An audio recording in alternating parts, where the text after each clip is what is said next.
The dust from Leah's taillight settled on my black funeral dress as I stood on the shoulder of Highway 82, my single suitcase at my feet like a faithful dog. The sound of her engine faded into the Texas heat, leaving only the whisper of passing trucks and the bitter taste of her final words echoing in my mind. "We're keeping everything. Find your own way." I had buried Toby 7 days ago. 7 days of condolences and casseroles, with Leah playing the grieving daughter while her husband Bill calculated the value of my possessions with his greedy little eyes.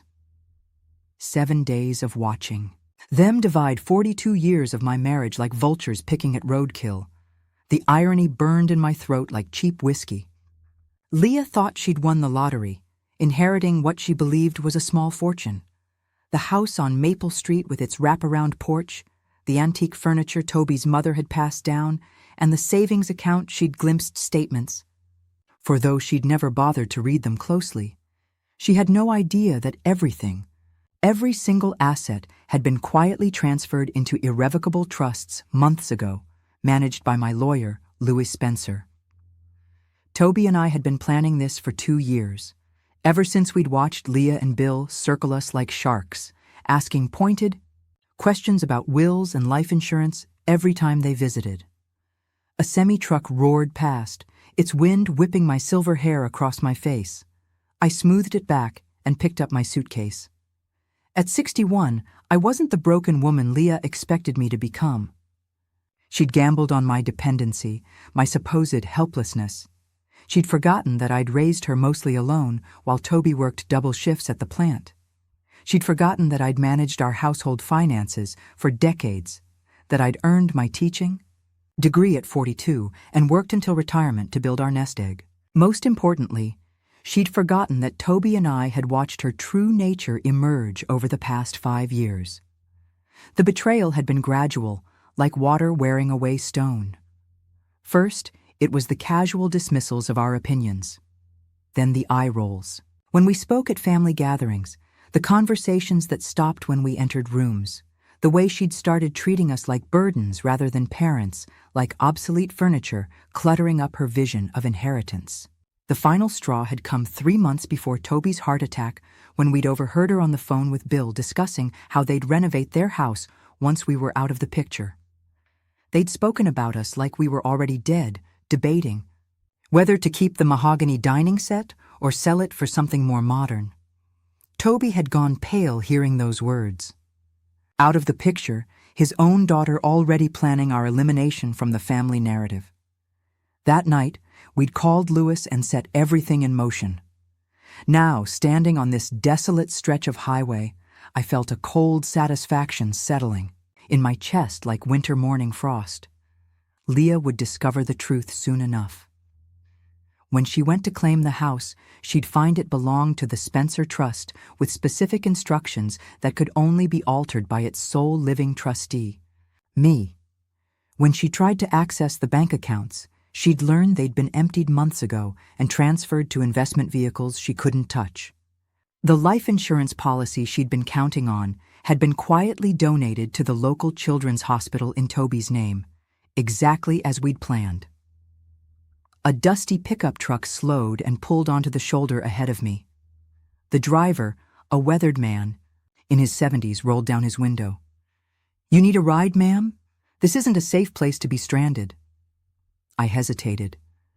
Trust had become a foreign concept over the past few years, eroded by my daughter's casual cruelties and calculated kindness. But necessity overruled caution. "I'd appreciate that," I said, walking toward the passenger door. "Where are you heading?" he asked as I settled into the worn bench seat. "Fort Worth," I replied, though I hadn't fully decided on my destination until that moment.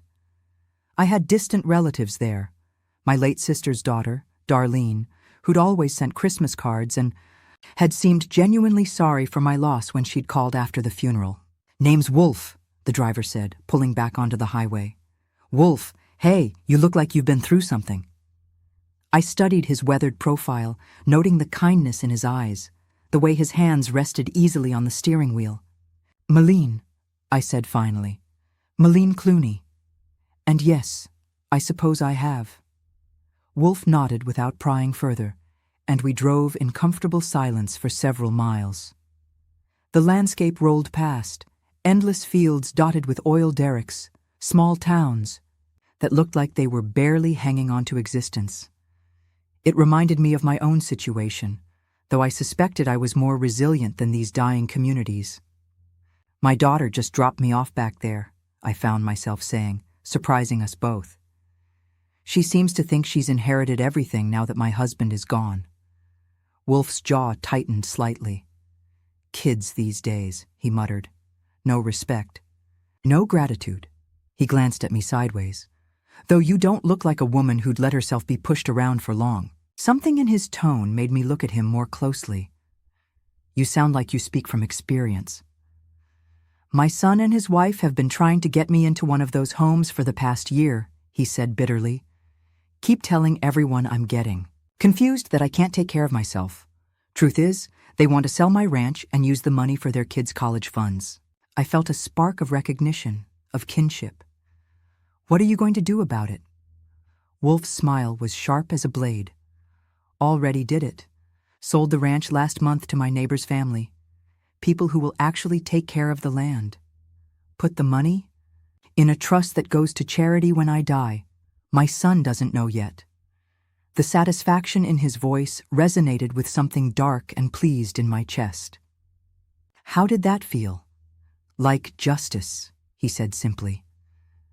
We drove in understanding silence after that. Two people who discovered that the family bonds they'd spent decades nurturing were actually chains meant to hold them down until others could profit from their captivity. As we approached the outskirts of Fort Worth, Wolf spoke again. You got a plan, Malene? I thought about Darlene's gentle voice on the phone, her offer to help if I ever needed anything. I thought about Leah, probably. At that very moment, trying to figure out why the bank was asking her for authorization she didn't have. I thought about the small apartment I'd quietly rented downtown 2 months ago, using a different bank account Leah had never known existed. I'm going to rebuild, I said, and the words felt like a promise to myself. On my own terms this time. Wolf nodded approvingly. Good for you. Sometimes family isn't about blood. Sometimes it's about who actually gives a damn whether you live or die. As we pulled into Fort Worth, I felt something shift inside me, a hardening, a crystallization of purpose. Leah had made a crucial miscalculation.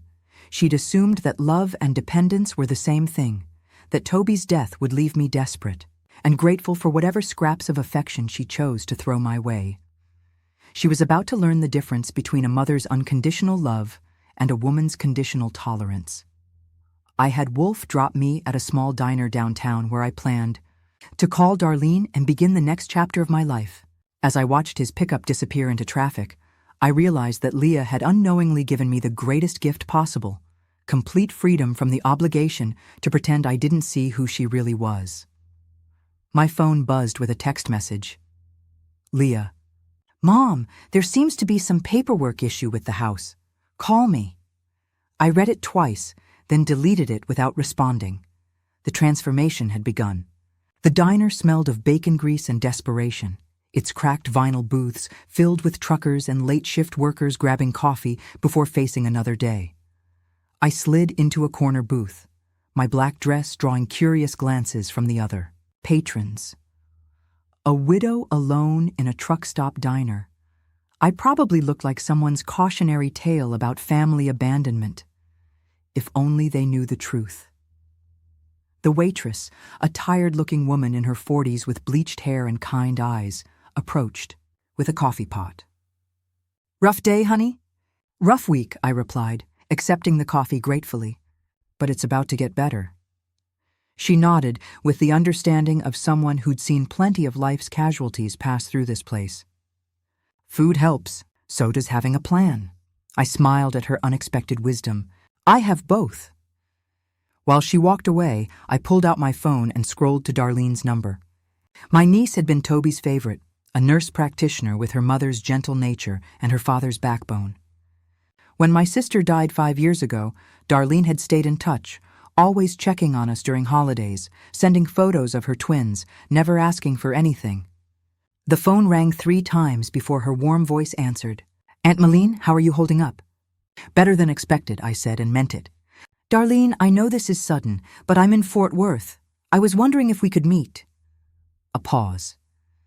"Of course. Are you visiting someone? I thought Leah said you were staying with them for a while." The assumption stung, but not as much as it would have a week ago. "Plans changed. I'm downtown at Murphy's Diner on Commerce Street. Could you possibly?" "I'll be there in 20 minutes, she said without hesitation. "Order the pie. Trust me on this." After hanging up, I allowed myself a moment of genuine warmth. This was what family should feel like. Immediate acceptance. No conditions attached.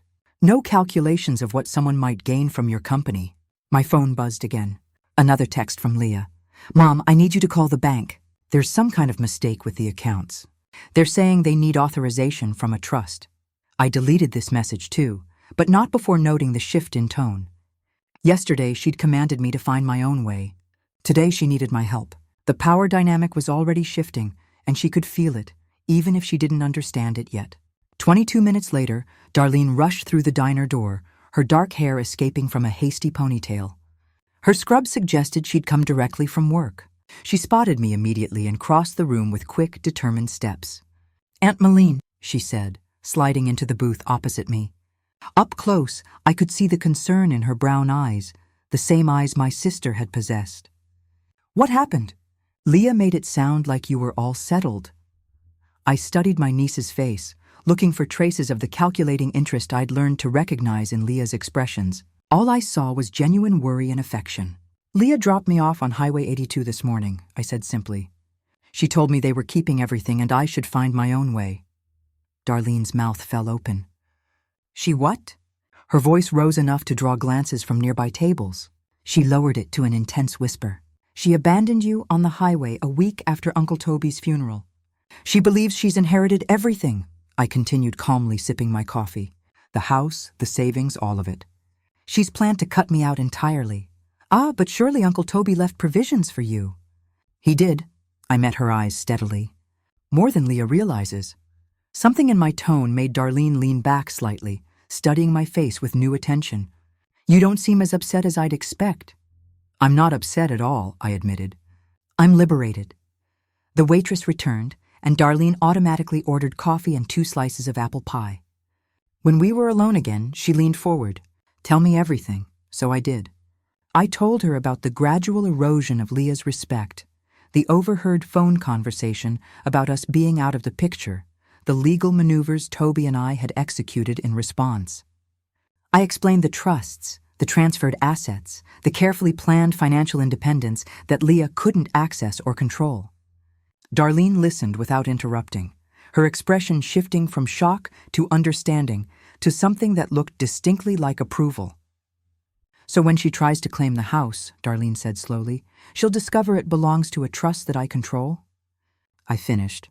Along with everything else she thought she was inheriting, and the life insurance donated to St. Mary's Children's Hospital. Toby always wanted to do something for sick kids. We just didn't tell Leah about that particular wish. Darlene was quiet for a long moment, processing the implications. When she spoke again, her voice held a note of respect. "I hadn't heard from family in years." "You and Uncle Toby were planning this for how long?" 2 years, ever since we realized what kind of people our daughter and son-in-law had become. The pie arrived, golden and fragrant, but neither of us touched it initially. Darlene seemed to be wrestling with something. "Leah called me yesterday," she said finally. "She was asking about whether I thought you might try to cause problems with the estate. She wanted to know if I'd help talk sense into you if you got difficult about accepting your new situation." The words hit like physical blows, but I kept my expression neutral. "What did you tell her?" "I told her that if anyone had earned the right to live comfortably after 42 years of marriage and raising her ungrateful ass, it was you." Darlene's language was stronger than I'd ever heard from her, but her loyalty warmed me more than the coffee. She didn't like that answer. My phone buzzed a 3rd time. Leah again. "Mom, this is serious. The lawyer says everything is tied up in some trust, and I can't access anything without your signature. Call me now." I showed the message to Darlene, who read it with growing amazement. She's panicking, Darlene observed. She should be. I finally took a bite of the pie. It was excellent, tart and sweet in perfect balance. She made a fundamental error in judgment. She assumed that because I loved her unconditionally, I would accept unconditional disrespect. What happens now? I considered the question while savoring another bite of pie. Now I rebuild my life exactly as I choose, with people who actually value my presence. The trust provides me with a comfortable income. I have an apartment downtown. I rented it 2 months ago in preparation for this moment. I can travel, volunteer, maybe even go back to teaching if I want to. And Leah gets to experience what it feels like to have her security yanked away without warning. I met Darlene's eyes, just like she did to me this morning. Darlene nodded slowly.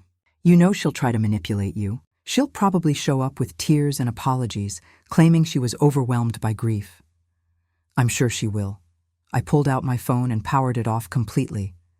But I'm no longer available for her emotional manipulation. We ate our pie in companionable silence for a few minutes. Then Darlene spoke again. I have a spare room if you need somewhere to stay while you get settled. The twins would love to meet their great-aunt properly. The offer touched me more than I expected. That's very kind, but I don't want to impose. You wouldn't be imposing. You'd be family. Darlene's voice was firm. The kind of family that shows up when someone needs help, not the kind that abandons people on highways. I reached across the table and squeezed her hand. I'd like that very much. As we prepared to leave, Darlene pulled out her own phone and showed me something that made my blood run cold.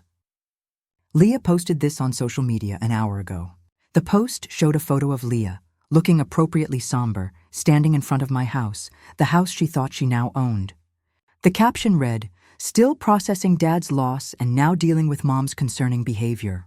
Sometimes grief makes people act irrationally. Praying she comes to her senses before she does something she'll regret. Family challenges, chakra, grief is hard. Prayers needed." The comments below were filled with sympathy for Leah's difficult situation and concern for my mental state. She was already crafting a narrative that painted me as an unstable widow having a breakdown, preemptively discrediting anything I might say about her actions. I stared at the post for a long moment, feeling something cold and final settle in my chest. This wasn't just greed or casual cruelty. This was calculated character assassination. She was building a case for her own innocence while portraying me as mentally incompetent. Aunt Malene? Darlene's voice seemed to come from far away. Are you okay? I looked up at her concerned face and realized that whatever small hope I'd harbored for eventual reconciliation with Leah had just died completely. My daughter hadn't just burned bridges. She'd systematically destroyed them while broadcasting her own version of events to ensure I couldn't rebuild them. I'm perfect, I said, and my voice sounded different even to my own ears. Harder, more resolved.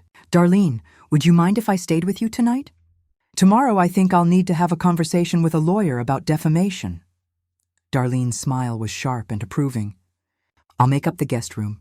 And Malene, yes, I'm proud of you. Uncle Toby would be too. As we walked out of the diner together, I felt the final chains of maternal obligations snap and fall away. Leah had made her choice, and now she would live with the consequences. The real lesson was about to begin.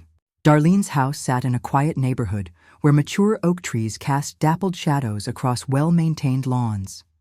As we pulled into her driveway, I caught a glimpse of 2 faces pressed against the front window. The twins, curious about their unexpected house guest. They're shy at first, Darlene warned as we walked to the front door. But don't let that fool you. They'll be interviewing you within the hour. The door opened before we reached it, revealing 2 11-year-old faces that were mirror images except for their expressions. One cautiously interested, the other openly skeptical. Mom said our great-aunt Malene is staying with us, the skeptical one announced. The one whose daughter is being mean to her. Angela, Darlene said with gentle reproach. That's not exactly how I phrased it. Close enough, said the other twin. Isa, I remembered. We looked you up online. Your daughter posted some pretty nasty stuff. I knelt to their eye level, studying their serious faces. These children had been raised to think critically, not to accept adult behavior at face value simply because adults demanded respect. I found that refreshing. Yes, she did, I said simply. What did you think about what she wrote? Angela and Isla exchanged a look that spoke of twin telepathy and shared judgment. We think she's trying to make people feel sorry for her so they won't ask hard questions, Eel said. And we think anyone who abandons their mom on a highway is probably not a very nice person, Angela added. Darlene looked simultaneously proud and mortified. Girls, they're right, I interrupted, standing up. Both observations are completely accurate. The twins beamed at this validation, and I felt something warm unfurl in my chest. When was the last time anyone in my family had listened to me with such attention, had taken my words seriously instead of dismissing them as the ramblings of an elderly woman? Over dinner, Darlene's excellent homemade lasagna, I found myself genuinely relaxing for the first time in months. The twins peppered me with questions about my teaching career, about their grandfather Toby, about what it was like growing up in the 1960s. Their curiosity was genuine, their attention complete. Did you really teach high school English for 20 years? Isa asked. I did. Started when I was 42 after Leah left for college. That's so cool, Angela said. Most people think they're too old to start new things. The comment hit me with unexpected force. Here were these children celebrating the idea of late-life reinvention, while my own daughter had seen my age as evidence of diminishing capability. After dinner, Darlene sent the twins to do homework while we sat in her living room with wine and what she called the conversation we need to have. I've been thinking about Leah's social media post, she began. It's more dangerous than just embarrassing you. She's building a narrative of incompetence that could affect your legal standing if she decides to challenge the trust arrangements. I'd been thinking the same thing. She's smarter than I gave her credit for, or more desperate. Darlene pulled out her laptop. I took screenshots of everything before she had a chance to delete or modify the posts. But Malene, you need to understand if she's willing to publicly question your mental state. She'll probably escalate. As if summoned by our conversation, my phone, which I'd turned back on to call Spencer, began ringing. Leah's name flashed on the screen. Darlene raised an eyebrow. Are you going to answer? I stared at the phone for 3 rings, then let it go to voicemail. Immediately, it began ringing again. She's persistent. I'll give her that, I murmured, declining the call. The third call came 30 seconds later. This time I answered. Hello, Leah. Mom, thank God. I've been trying to reach you for hours. Where are you? Are you safe? The concern in her voice was perfectly modulated, just the right amount of worry mixed with hurt confusion. If I hadn't seen her social media performance, I might have been fooled. I'm perfectly safe, I said calmly. Look, about this morning, I know I was harsh, but I was overwhelmed. Grief makes us say things we don't mean. Can you come home so we can talk about this properly? Home? Well, yes. I mean, it's still your home, too. Of course, we're family. I caught Darlene's eye. She was recording the conversation on her phone. Smart thinking. That's interesting, Leah. This morning you told me to find my own way because you were keeping everything. Now you're calling it my home, too. A pause. When Leah spoke again, her voice had tightened slightly. I was upset. Dad just died and I wasn't thinking clearly. But I've talked to Bill, and we want you to come back. We can work out living arrangements. Living arrangements? I repeated. In the house you believed you inherited. Mom, there seems to be some confusion about the estate. The lawyer says there are trust documents I haven't seen. Did Dad change his will without telling us? Here it was. The real reason for her calls. Not remorse, not love, information and access. Your father and I made our wishes very clear in our legal documents, I said. Perhaps you should read them more carefully. I can't read them. They're sealed in some trust that requires your signature to access. Mom, what's going on? Why are you making this difficult? The word difficult hung in the air like a curse. I was being difficult to manipulate, difficult to control, difficult to dismiss. I'm not making anything difficult, Leah. I'm simply not making it easy for you to take things that don't belong to you. Don't belong to? Mom, are you feeling okay? You're not making sense. And there it was. The subtle implication of mental incapacity delivered with just enough concern to sound loving to any listeners. I'm feeling clearer than I have in years, I said. Clear enough to understand that when you abandoned me on a highway this morning, you made your feelings about our relationship perfectly obvious. I didn't abandon you. Look, can we please just talk in person? This is too important for a phone call. Where would you like to meet? I asked, curious about her next move. At home, At the house, our house. The house you can't access because it's held in trust. Another pause, longer this time. When Leah spoke again, the pretense of maternal concern was wearing thin. Mom, I need you to sign the papers to release the trust assets. This is ridiculous. I'm your daughter. Dad wouldn't have wanted this confusion. Your father wanted exactly what's happening right now, I said quietly. We planned it together. Silence stretched between us. I could almost hear Leah recalculating, trying to process this information. That's impossible, she said finally. Dad wouldn't have.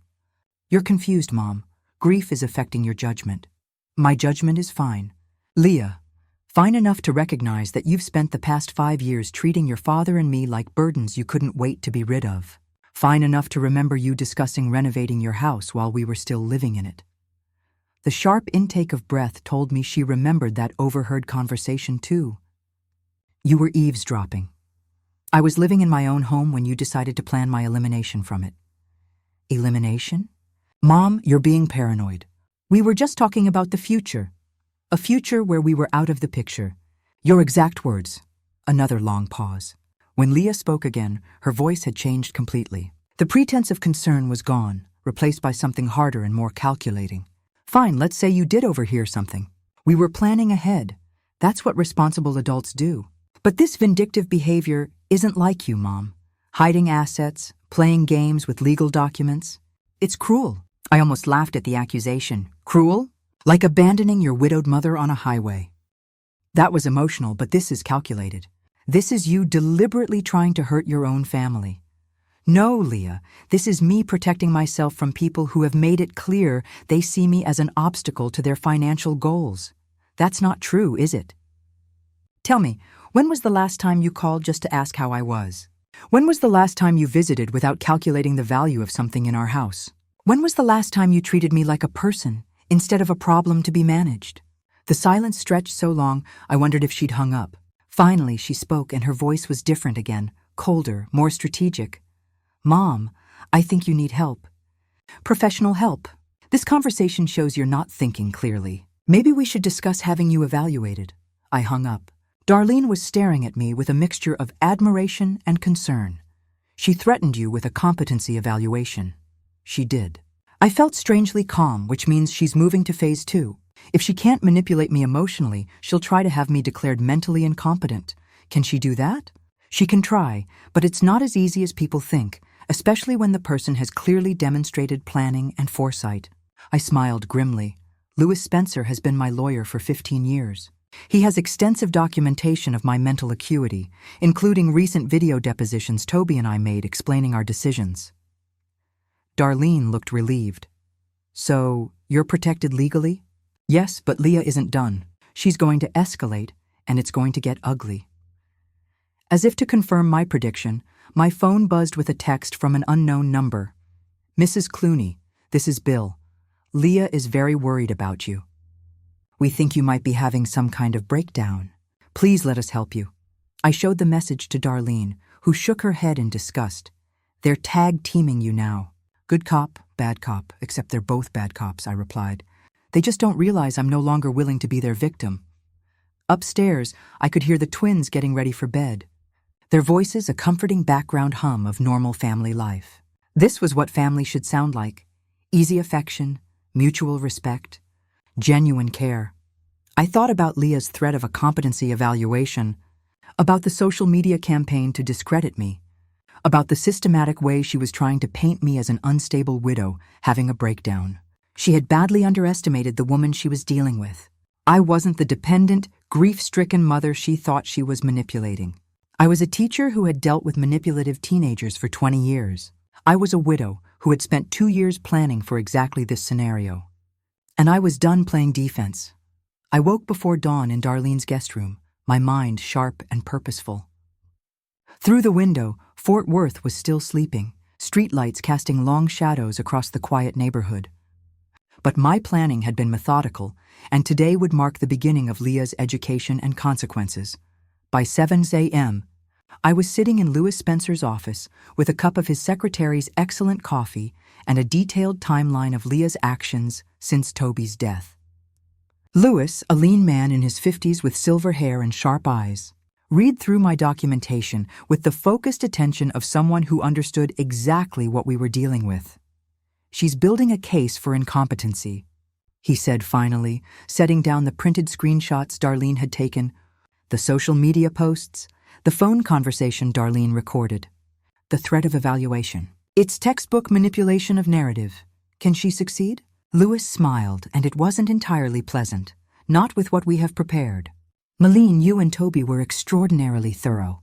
The video depositions alone would shut down any competency challenge, but we have much more than that. He opened a thick file folder that contained our life's work. Months of careful preparation for exactly this scenario. Your psychological evaluation from Dr. Teresa Foster last month shows you functioning at superior cognitive levels for your age. Your financial planning demonstrates clear foresight and rational decision-making. The witness statements from your former teaching colleagues establish a pattern of mental acuity and emotional stability, and if she persists, then we move to phase 2 of your plan. Louis pulled out another set of documents. The cease and desist order regarding her defamatory statements is ready to file. If she continues the social media campaign, we can pursue legal action for damages to your reputation. I felt a cold satisfaction settle in my chest. What about the house? She can't access it, period. The trust documents are ironclad. She could hire lawyers to challenge them, but that would cost more money than she has, and she'd lose. The trust was established legally with clear documentation of your mental capacity at the time, and she still doesn't know about the other properties. Louis' smile widened. She has no idea. The rental properties in Austin, the cabin in Colorado, the investment accounts, all invisible to her because they were never in your or Toby's names directly. She's been planning to inherit assets that haven't belonged to you in over a year. We spent the next hour going over details, strategies, and contingencies. Louis was thorough, methodical, and deeply satisfied with the legal framework we'd constructed. As I prepared to leave, he handed me one final document. "This is for you," he said. "A gift from Toby's planning." I opened the envelope to find a deed to a small house on the outskirts of Fort Worth, a property I'd never heard of, purchased 6 months before Toby's death and held in the trust. He wanted you to have options, Louis explained. Somewhere that was completely yours with no history of family conflict. It's fully paid for, recently renovated, and ready for occupancy whenever you choose. The gesture hit me harder than I expected. Even in death, Toby was still taking care of me, still planning for my happiness and security. I thought of Leah's casual cruelty this week and felt the last vestiges of maternal guilt evaporate completely. By noon, I was standing in front of my new house, a charming craftsman bungalow with a wraparound porch and mature gardens. The key turned easily in the lock, and I stepped into what would be my sanctuary, my fortress, my new beginning. The house was perfect, not too large, not too small, with hardwood floors and updated appliances and windows that filled every room with light. In the kitchen, I found a note in Toby's handwriting, dated 3 weeks before his death. "Malene, if you're reading this, it means our contingency plan is in motion. This house is yours alone. No shared memories, no family politics, no one else's opinions about how you should live. Build whatever life makes you happy here. You've earned it. All my love, Toby." I sat at the kitchen table and cried for the first time since his funeral. Not from grief, but from gratitude for a man who had loved me enough to ensure my freedom even after he was gone. My phone rang as I was exploring the master bedroom. Darlene's name was on the screen. "How did the meeting go?" she asked. "Better than I hoped. Darlene, Toby bought me a house. A beautiful house that Leah knows nothing about." "He what?"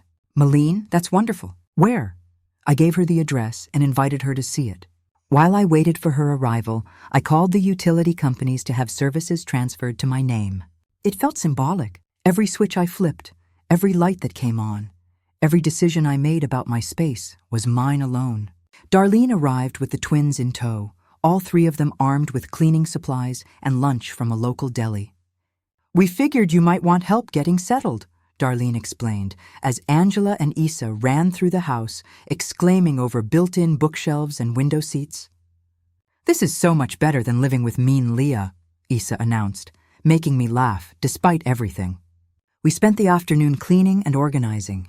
The twins appointed themselves my interior design consultants, offering serious opinions about furniture placement and color schemes. Their easy acceptance of my new situation, their excitement about my independence, reminded me what supportive family relationships should feel like.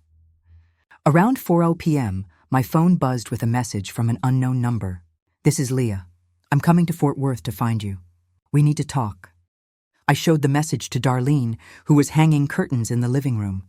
"She's escalating," Darlene observed. "Are you ready for a face-to-face confrontation?"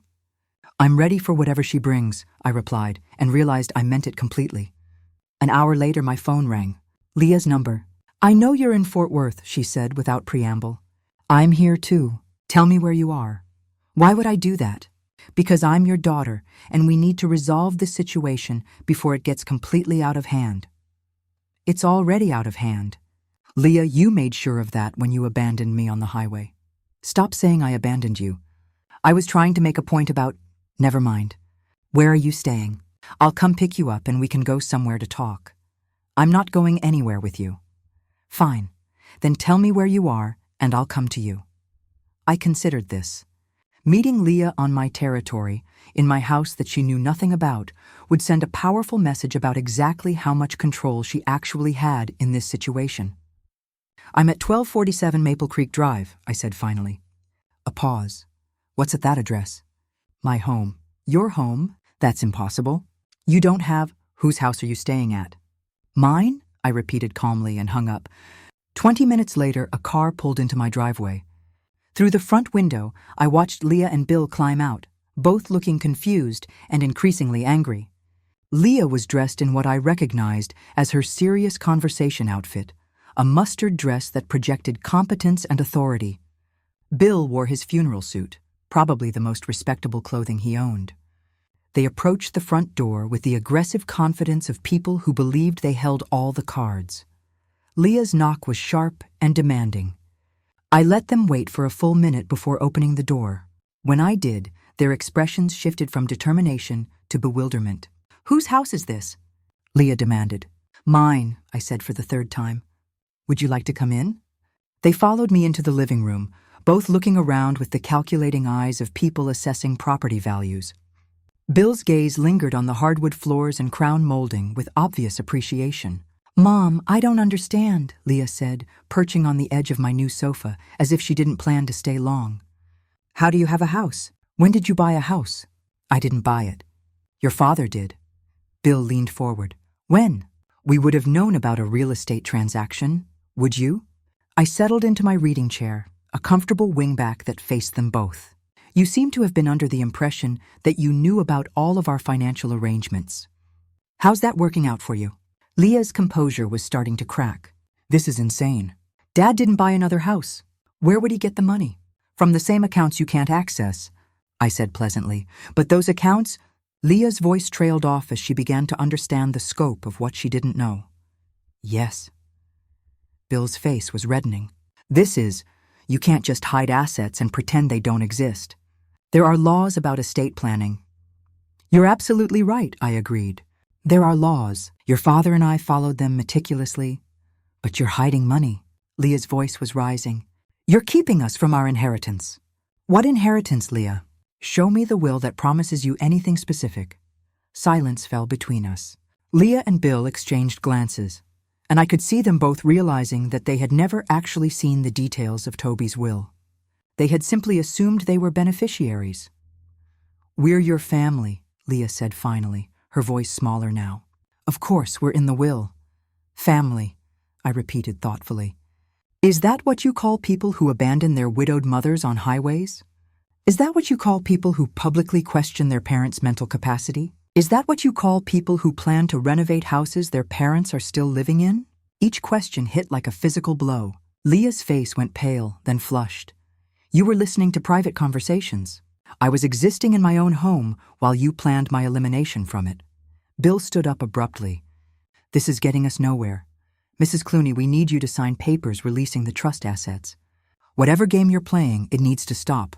I looked at him steadily. "I'm not playing a game, Bill. I'm living my life on my terms for the first time in years." "By stealing from your own daughter?" The accusation hung in the air between us. I felt something cold and final crystallize in my chest. "Get out," I said quietly. "Mom," Leah started. "Get out of my house, both of you." Bill's face twisted with anger. "You can't kick us out. We're trying to help you." "Help me?" I stood up, and something in my voice made them both take a step back. "You came here to intimidate me into signing away my security. You came here to continue the manipulation and emotional blackmail that has defined our relationship for years. That is not help." Leah's eyes filled with tears. "Real or calculated, I no longer cared which. Mom, please, we can work this out. We can find a solution that works for everyone." I walked to the front door and opened it. "The solution that works for me is the one already in place. You have 30 seconds to leave before I call the police and have you removed for trespassing."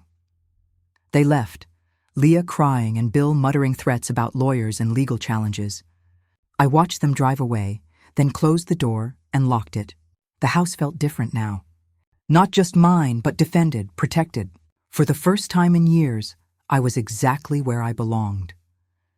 3 months later, I stood in my garden at dawn, coffee steaming in my hands, watching the sunrise paint my flowers gold.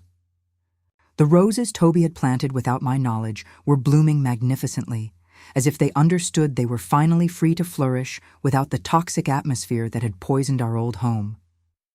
My phone sat silent on the kitchen counter. I'd changed my number 6 weeks ago after Leah's campaign of manipulation had escalated to 20 calls a day, alternating between tearful pleas and legal threats. Lewis had documented everything for our case file, but I no longer needed to hear her voice to know exactly what she was going through. The house on Maple Street had been sold to a young family with 3 children. I'd watched from Lewis's office as the realtor handed over the keys, Leah and Bill nowhere to be seen. The proceeds from the sale had gone directly into my trust, along with the insurance settlement and the liquidation of assets they'd never known existed. They had received exactly what they'd planned to give me, nothing. Darlene's car pulled into my driveway as I was deadheading the Marolds. The twins tumbled out first, followed by their mother carrying what looked like celebration supplies. "We brought mimosas," Angela announced, holding up a bottle of orange juice while Isa produced champagne from a grocery bag. "And the newspaper," Darlene added with a grin that told me everything I needed to know. We gathered around my kitchen table as Darlene spread out the business section of the Fort Worth Star-Telegram. There, in the legal notices section, was a small announcement that made my heart sing with dark satisfaction. "Notice of foreclosure, 428 Willow Drive. Property of Bill and Leah Clooney, to be sold at public auction due to non-payment of mortgage obligations." Their house, Isa observed with the brutal honesty of 11-year-old logic. "They're losing their house. Karma," Angela added solemnly. "Ms. Peterson taught us about karma in social studies." Darlene popped the champagne cork with theatrical flair. "To consequences," she said, raising her glass. "To consequences," I echoed, and the mimosa tasted like justice. The twins peppered me with questions about my new life as we sipped our celebratory drinks. I told them about my volunteer work at the Literacy Center, about the writing class I'd started teaching at the community college, about the book club that met in my living room every Thursday evening. "Are you happy, Aunt Malene?" Isa asked with the directness that made her my favorite interrogator. I considered the question seriously. Was I happy? I was certainly at peace. I was financially secure, emotionally independent, and surrounded by people who valued my presence. I was building a life based on my choices rather than others' expectations. "Yes," I said finally. "I'm very happy." "Even without Leah?" Angela pressed. "Especially without Leah," I replied, and realized I meant it completely. After Darlene and the twins left for soccer practice, I spent the afternoon in my study grading papers from my community college students. At 61, I discovered the joy of teaching adults who actually wanted to learn, who treated education as a privilege rather than an obligation. Around 4 p.m., my doorbell rang. Through the peephole, I saw a woman I didn't recognize. Well-dressed, professional look, with kind eyes and graying hair. "Mrs. Clooney," she said when I opened the door. "My name is Francine Foster. I'm a social worker with the county. I wonder if we could talk." My blood chilled. "About what?" "Your daughter filed a report expressing concern about your welfare. She's requested a wellness check. I stepped back to let her in, my mind racing. So this was Leah's latest strategy. If she couldn't manipulate me directly, she'd try to use the system against me. Francine looked around my immaculate living room, noting the fresh flowers, the organized bookshelves, the evidence of a life being actively lived. Her expression grew increasingly puzzled. Mrs. Clooney, I have to say, this isn't what I expected based on the report we received. What exactly did my daughter tell you? Francine consulted her notes. She expressed concern that you were living in isolation, possibly not eating properly, not maintaining your residence, showing signs of dementia or depression. She suggested you might be vulnerable to exploitation. I almost laughed. The irony was breathtaking. As you can see, I said, gesturing around my home, I'm maintaining my residence quite well. Would you like some coffee? I baked cookies this morning for my book club. Over the next hour, Francine conducted what was essentially an informal mental status exam disguised as friendly conversation. We discussed current events, my daily routine, my financial management, my social connections. I showed her my teaching materials, my volunteer schedule, the letters from my students. Mrs. Clooney, she said finally, I need to ask directly. Do you feel you're in any danger? Are you being pressured or threatened by anyone? The only pressure I've experienced lately has come from my daughter and her husband, who seem to believe I should sign over control of my assets to them. Francine's expression sharpened. Can you elaborate on that? So I did. I told her about the highway abandonment, about Leah's social media campaign, about the threats of competency evaluations. I showed her the documentation Lewis had helped me compile, the recordings Darlene had made, the timeline of Leah's escalating manipulation. Francine listened with growing concern and obvious professional anger. Mrs. Clooney, what your daughter is doing is called elder abuse, financial exploitation combined with emotional manipulation and social isolation tactics. I'm aware, I said dryly, which is why I took steps to protect myself. Have you considered filing a restraining order? I thought about this. Did I want the legal system's protection from my own daughter? The idea should have made me sad, but instead it felt like completing a necessary circuit. Yes, I said. I think that's exactly what I want to do.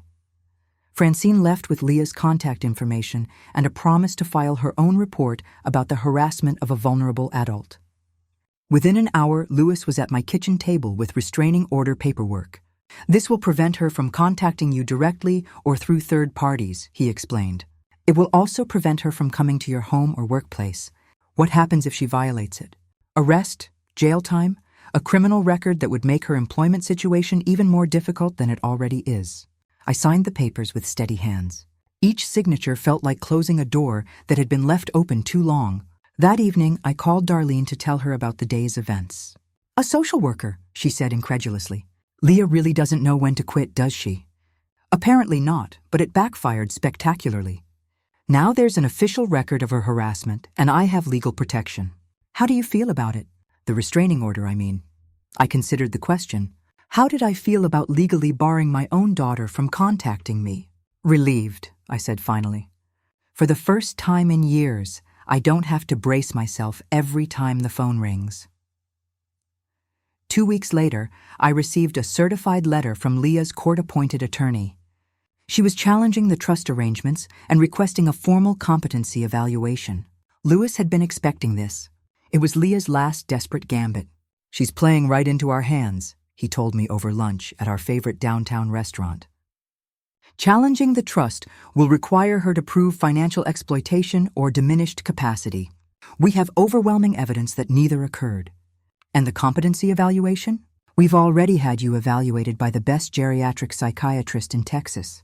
Dr. Foster's report is glowing. If Leah forces a court-ordered evaluation, it will only confirm what we already know. What happens to Leah when this fails? Lewis's smile was sharp. Well, she'll owe substantial legal fees she can't afford. Her harassment will be part of the official court record. And if the judge finds her actions malicious, which seems likely, she could face sanctions. I thought about Leah in her foreclosed house, probably selling furniture to pay her lawyer, still believing she could intimidate or manipulate her way to my assets. Good, I said, and meant it. The court hearing was scheduled for a crisp October morning. I arrived with Lewis, dressed in my best Navy suit and carrying a leather portfolio filled with evidence of my competency, my careful planning, and Leah's systematic abuse. Leah sat across the courtroom with a lawyer who looked like he'd rather be anywhere else. She was thinner than I remembered, her clothes expensive, but somehow desperate looking. Bill wasn't with her. I'd heard through Darlene's network that they were separating, presumably over financial pressures.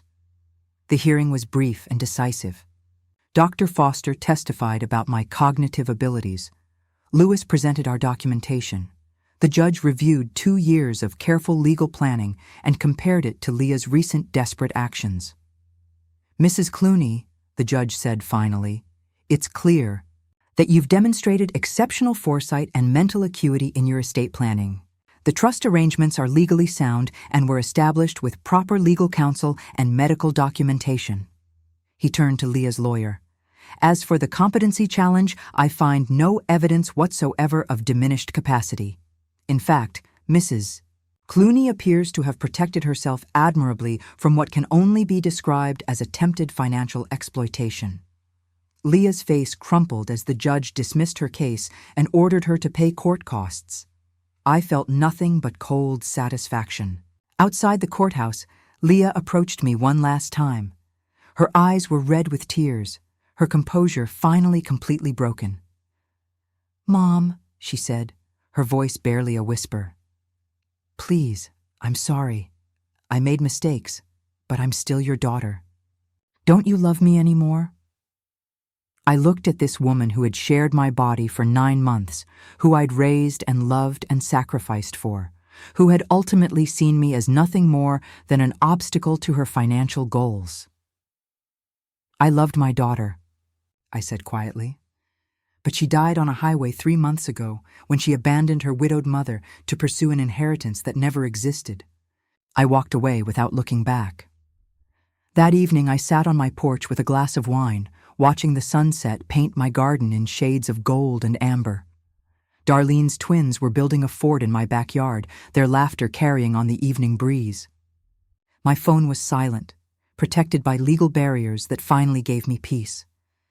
I thought about Toby, about the life we'd built together, and the freedom he'd ensured I'd have after his death. I thought about the students who looked forward to my classes, the book club members who brought wine and arguments to my living room, the garden that bloomed because it was finally free from poison. Leah would learn to live with the consequences of her choices, just as I had learned to live with mine. The difference was that my consequences felt like liberation. I had reclaimed my life, my dignity, and my right to exist without justification. I had learned the most important lesson of all. Sometimes love means walking away from people who see your love as weakness to exploit. And in that twilight moment, surrounded by chosen family and protected by legal boundaries, I was finally completely, triumphantly myself. Now tell me, what would you have done if you were in my place? Let me know in the comments. Thank you for watching, and don't forget to check out the video on your screen right now. I'm sure it will surprise you.